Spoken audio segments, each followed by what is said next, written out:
Well, joining us this morning to talk more about the president's speech last night, since really nothing has happened politically since we last talked to Oakland University professor David Dulia. First of all, by the way, congrats on the big Golden Grizzlies win last night on the court. Congrats.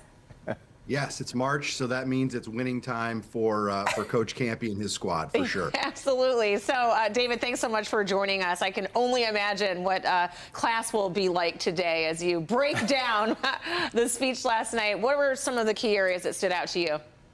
Well, certainly, Rhonda, lots to talk about, and I think that this wasn't a State of the Union address technically, but this is usually the time that the president would give that speech to the nation and to the Congress.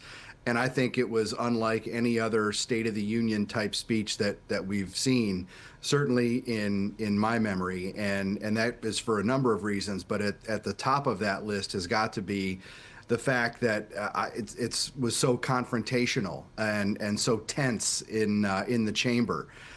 Certainly with Representative Green being escorted out, Trump was doing a lot of finger pointing and calling out Democrats for their opposition to his plans.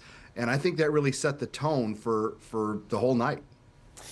David, I want to ask you what your overall impressions have been of the first month and a half here of his second presidency. Whiplash. I think that it is, we're not used to this rapid of action coming from Washington. I think the sheer number of executive actions that the president has taken, and he cited roughly 100 executive orders and I believe 400 additional executive memoranda and proclamations in addition to those orders. That is a dizzying amount, and it is sort of keeping us, it's keeping us all busy. That's for sure. Real quickly, just to follow up, and this is an argument that's been made by the left and Democrats, but it has happened throughout history where they point to, and I wonder what your opinion is, things like saying we want to take over Greenland or make Canada the 51st state. Some people say he's wanting Americans to focus on that while other things are happening. What do you make of that argument? I think those might just be distractions, but at the same time, I don't think that he's shying away from the other stuff that's there. I think, he talked a lot last night about the DOJ cuts and immigration, right? I mean, he is returning in this speech to elements that he campaigned on. I think that there's a lot of ways to slice it, but he's doing exactly what he said he was going to do during the campaign.